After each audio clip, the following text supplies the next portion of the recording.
बंगदेश के अंतर्गत जगदीशपुर के पास बलाई गांव में एक ब्राह्मण रहते थे। वो ब्राह्मण देवता बड़े सदाचारी, भगवत भक्त और संतोषी थे। उनका नाम था शरद ठाकुर जी।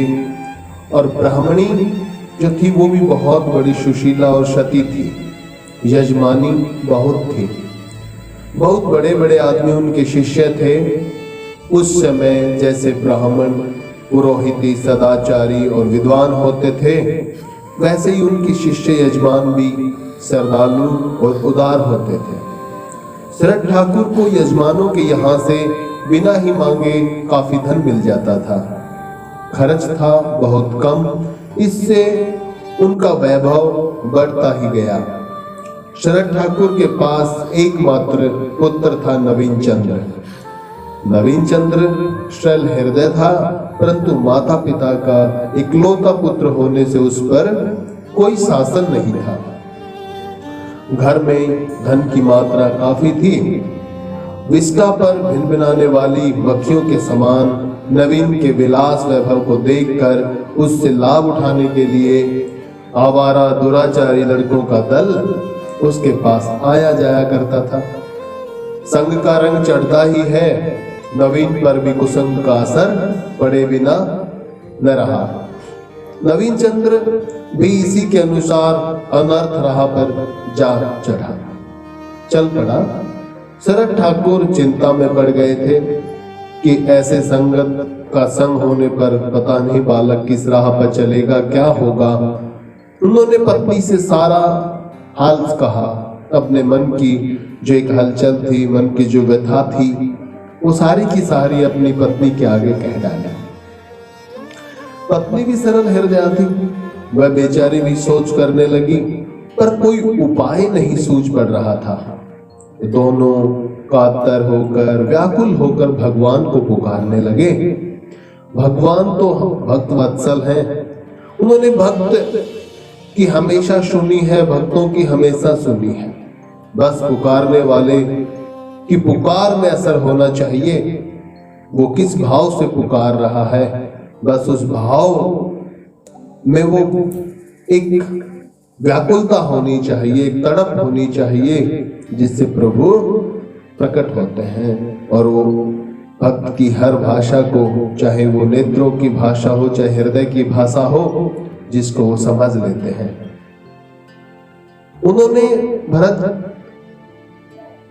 उन्होंने भक्त शरद ठाकुर की पुकार भी सुन ली।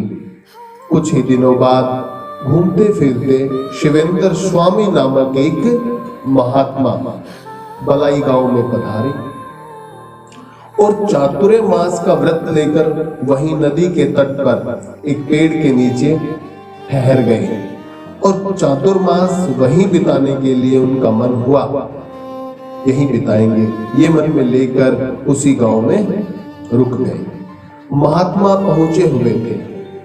गांव के नर नारी दर्शनों की अभिलाषा लिए आने जाने लगे और उन महात्मा के जो प्रवचन थे, उनकी वाणी थी, वो लोगों के चित्त को चुराने वाली थी, अपनी ओर आकर्षित करने वाली थी। इसलिए लोग वहां न चाहकर भी खींचे चले जाते थे। वे दिन भर मौन रहकर ध्यान करते थे, केवल 1 घंटा मौन खोलते थे। महात्मा जी की ख्याति दूर दूर तक फैल गई थी। आसपास के गांवों से भी दर्शनार्थी आने लगे। शरद ठाकुर भी जाते हैं। एक दिन शरद ठाकुर जी महात्मा जी को नवीन का हाल सुनाकर रोने लगे। अपने हृदय में जितनी भी वेदना थी, जितनी भी चिंता थी, जितनी भी पीड़ा थी, सब की सब शरद ठाकुर जी ने महात्मा के आगे कह डाला। महात्मा जी ने कहा, घबराओ नहीं, उसके संस्कार बड़े अच्छे हैं, वह बड़ा भक्त होगा। एक बार उसे मेरे पास ले आओ, एक बार मेरे समक्ष ले आओ। शरद को बड़ा आश्वासन मिला ये शब्द सुनकर कि बहुत बड़ा भक्त बनेगा। ये सुनते ही शरद ठाकुर जी के हृदय में कुछ सांत्वना मिली। नवीन को समझा बुझाकर शरद ठाकुर जी उसे महात्मा जी के पास ले आए। महात्मा जी ने उसे पास में बैठा करके उसके मस्तक और पीठ पर हाथ फेर कर कहा, बेटा मेरी बात मानोगे ना? नवीन ने मंत्र मुग्ध की तरह कहा, हाँ भगवान अवश्य मानूंगा। तो आज से यहाँ रोज आया करो। आऊंगा भगवान, यहीं रहना भी होगा। महात्मा नवीन चंद्र जी से बोले, रहूंगा भगवान, पर मेरे पास रहने वालों को मेरी शर्तें पूरी करनी पड़ती हैं। नवीन ने जवाब दिया कि करूंगा भगवान, बतलाइए क्या शर्तें हैं? शराब कभी नहीं पीना, झूठ नहीं बोलना, सूर्य उदय से पहले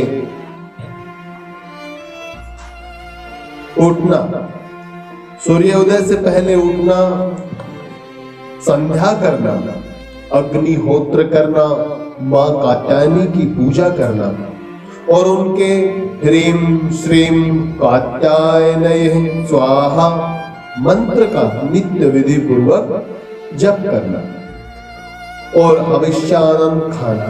बस यही 8 शर्तें हैं मेरी। जो आज्ञा, मैं पूजा और अग्निहोत्र का सामान ले आऊं, सामान सब मैं मंगवा दूंगा। महात्मा जी ने नवीन से यो कहकर शरद ठाकुर को सामान लाने के लिए संकेत किया। उसी समय सारा का सारा सामान आ गया। नवीन वहीं रहने लगा। उसी क्षण से उसका काया पलट हो गया। भगवती कात्यायनी का पूजन, जप, नियमित संयम पूर्ण जीवन और महापुरुष का सत्संग। भगवान की बड़ी कृपा से नवीन चंद्र को सारी सामग्री सहज ही प्राप्त हो गई, मिल गई। कुछ ही दिनों में उसका चेहरा शुक्ल पक्ष के नवीन चंद्र की भांति चमकने लगा। एक दिन नवीन ने कहा, भगवान आपने इतनी दया की है तो एक और दया कीजिए, मुझे सन्यास की दीक्षा देकर कृतार्थ कीजिए। देखो संत का संग कितना प्रभावकारी है। जो संसार में डूब गया था, जो नाना बुरे कर्मों में फंस गया था, जिस प्रकार जीव दलदल में फंस जाता है, उसी प्रकार ये संसार के जितने भी दलदल रूपी विषय भोग की जो इच्छाएं हैं, सभी दलदल से भी ज्यादा प्रभावकारी हैं। उनमें फंसने के बाद भी संत की कृपा का प्रभाव देख लीजिए। तुरंत कैसे जैसे छोटी सी नाली को गाय का बछड़ा जैसे पार कर लेता है संत भगवान, भगवत मार्ग पर उसी तरह चला देते हैं। और जिस पर भी संत भगवान कृपा करते हैं वो ऐसे ही कृतार्थ हो जाते हैं, जिस प्रकार नवीन चंद्र जी कृतार्थ हुए हैं, पावन हुए हैं। अंत में संन्यास की दीक्षा की मांग की है, उन्हें संन्यास मांगा है संत भगवान से। महात्मा जी बोले, बेटा जगदम्बा की जो इच्छा होगी वही होगा। वे चाहेंगी तो तुम्हें सम्यक प्रकार से भोगों का त्यागी बनाकर अपनी सेवक श्रेणी में ले लेंगी। तुम तो बस बेटा उन्हीं के ही रहो। देखो तुम्हें पता नहीं है, यहाँ के सत्संग से तुम्हारे दोष, तुम्हारी भोग वासनाएं दब गई है, क्षीण भी हुई हैं, परंतु अभी उनका पूरा नाश नहीं हुआ है। जगदम्बा की कृपा से जब सच्चे वैराग्य की आग जलेगी, तब अपने आप ही सारी भोग वासनाओं का कूड़ा जल जाएगा। बेटा एक मयान में 2 तलवार नहीं रह सकती। ये बातें गौर से सुनना काम आएंगी कि बेटा एक मयान में 2 तलवार एक साथ नहीं रह सकती। इसी प्रकार भोग वासना के रहते वैराग्य नहीं हो पाता, और जब तक वैराग्य नहीं होता तब तक त्याग के स्वांग का मूल्य नहीं है। भोगों से उत्पन्न दुखों से घबराकर कभी कभी जो विरक्ति होती है वह असली वैराग्य नहीं है। न आवेश में आकर घर छोड़ने का नाम ही सच्चा वैराग्य है। धन संपत्ति, स्त्री, पुत्र, मान, बढ़ाई आदि भोगों की वासना मन में छिपी रहती है, और समय समय पर बहुत बड़े बड़े प्रलोभन सामने रखकर साधक को डिगाने की चेष्टा करती है। यह तो सत्य है कि भोग हर हालत में दुख ही उपजाते हैं, परंतु मां जगदम्बा की कृपा बिना भोग वासना से छुटकारा मिलना बहुत ही कठिन है। तुम मां को प्रसन्न करो, मां प्रसन्न होकर जब आज्ञा दे वही करो। मां तो प्रसन्न ही है। पुत्र कितना ही कपूत हो, मां का स्नेह भरा हृदय कभी नहीं सूखता। मां की गोद तो संतान के लिए सदा ही खाली रहती है। इस प्रकार संत भगवान नवीन चंद्र जी को समझाते हैं। और देख लो, एक एक बात अमृत की बूंद के समान और भव सागर से पार लगाने के लिए बहुमूल्य कीमती है। जिसने भी संत भगवान के वचनों का, अपने गुरुदेव भगवान के वचनों का आश्रय लेकर इस मार्ग पर चलना शुरू किया, वो हमेशा आगे ही बढ़ता गया। संसार और वैराग्य एक साथ लेकर जो भी चला वो कुछ समय के बाद गिर गया। ऐसा ये संत भगवान कहते हैं। आवेश में आकर लिया हुआ हर फैसला, हर निर्णय कभी कामयाबी की ओर नहीं बढ़ता। कहा कि मां की गोद तो संतान के लिए सदा ही खाली रहती है। बस जब तुम मां की गोद में बैठना चाहोगे, कभी मां प्रत्यक्ष होकर तुम्हारे सामने आकर अपनी गोद में उठा लेंगे। गुरुदेव भगवान कहते हैं कि आपकी निष्ठा वो निर्भर करती है कि आपकी निष्ठा कितनी है, आपके हृदय में तड़प कितनी है। केवल और केवल प्रभु, दूसरी कोई भी वस्तु की कामना नहीं, किसी की चाह नहीं, किसी से मोह नहीं, किसी से द्वेष नहीं, किसी की निंदा नहीं और दूसरे किसी में आसक्ति नहीं। केवल और केवल अपने इष्ट प्रिया प्रीतम। अगर 1 साल तक आपकी दिनचर्या सही है तो आपको भोग विलास या इच्छाएं, कामनाएं अपनी ओर आकर्षित नहीं कर सकती। हृदय से चिपटा लेगी अगर तुमने केवल और केवल मां को चाहा तो और मां को ध्याया तो। बेटा धैर्य रखो, मां की महिमा जानकर मां मां पुकारते रहो, तुम्हारा कल्याण होगा। मां के और बच्चे के बीच में तीसरे की जरूरत नहीं है। वही तुम्हारी मां है, तुम उनके बच्चे हो। गुरुदेव भगवान ने एक मूल सूत्र प्रदान कर दिया अपने शिष्य को। कहा कि भक्त और भगवान के बीच में दूसरा कोई नहीं आ सकता, केवल भक्त और भगवान। गुरु और गोविंद में कोई भेद नहीं।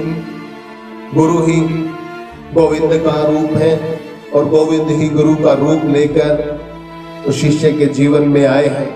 दूसरा कोई हो ही नहीं सकता। और गुरु पूर्ण रूप से मां है।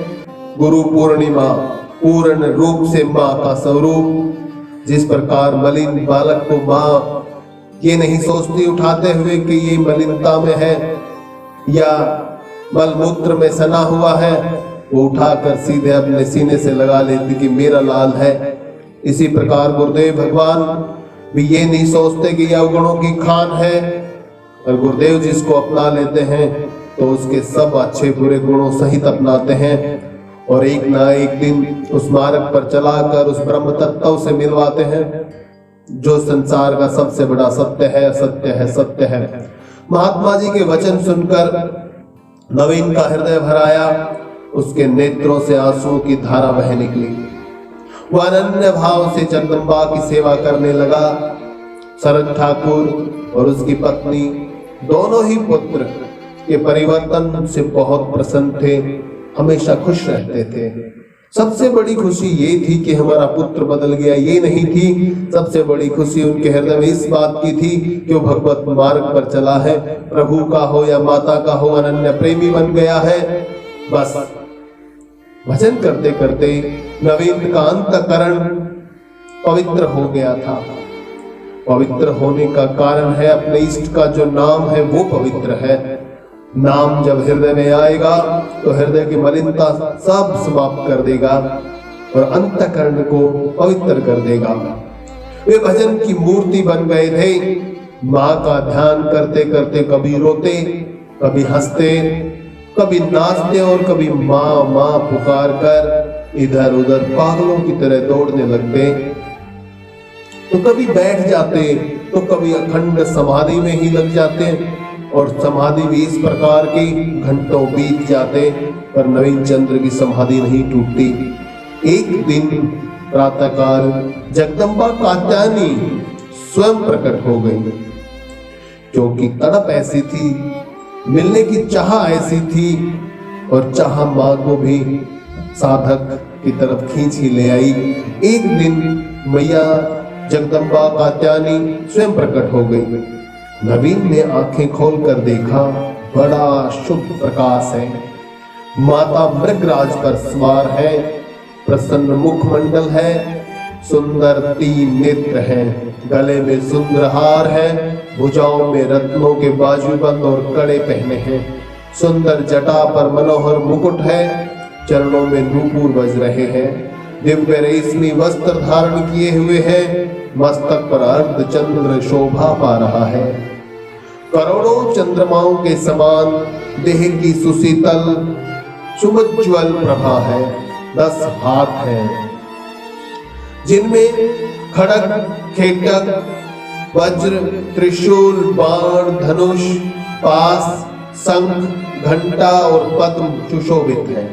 माँ के वात्सल्यपूर्ण नेत्रों से मधुर स्नेहामृत की धारा बह रही है। होठों पर, अधरों पर मीठी मुस्कान है, मानो माँ बिना कहे प्रेम की वर्षा कर रही हो अपने पुत्र पर। मानो संतान को अभय करके अपनी गोद में लेकर नित्यानंद प्रदान करने के लिए आंचल पसारे खड़ी हो और कह रही हो कि बेटा आ जाओ, ये आंचल हमेशा से आपका ही है, आपका ही रहेगा। नवीन माता की मुख मुद्रा देखकर निहाल हो गए।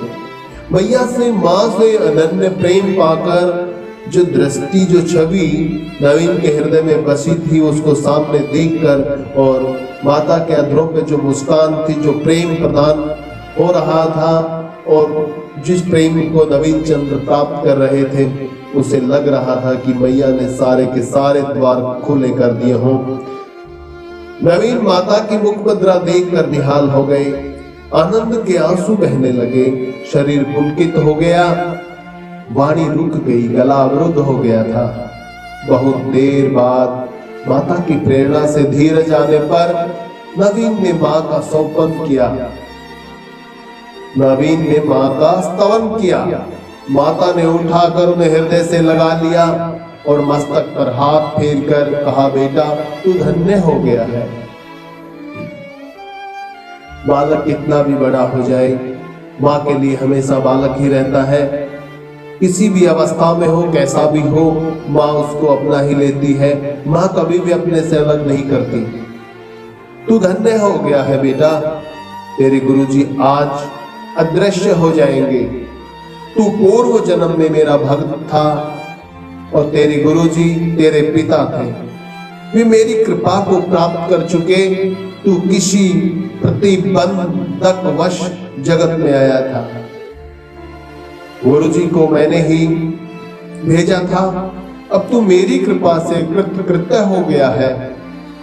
मेरी आज्ञा से घर जाकर विवाह कर और जीवन में मेरी सेवा करता हुआ अंत में मेरे सच्चिदानंद धाम में प्रवेश कर जा। तेरी भावी पत्नी भी मेरी सेविका है।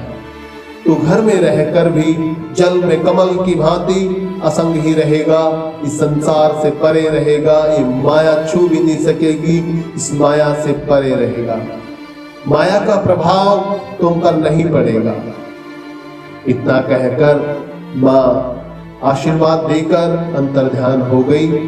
नवीन ने देखा गुरुजी भी अदृश्य हो गए हैं। नवीन माता के आज्ञा के अनुसार घर चला गया और पिता माता को सारी की सारी कथा कह सुनाई। उनके आनंद का कोई ठिकाना न था। बड़े उत्साह के साथ तारा नाम की सुशीला कन्या से नवीन चंद्र का विवाह हुआ। तारा और नवीन दोनों मात्र मंत्र में दीक्षित होकर जीवन भर माँ का भजन करते रहे और अंत में माँ के धाम को ही प्रस्थान कर गए, माँ को ही प्राप्त हो गए। जय जय श्री हितहरि वंश।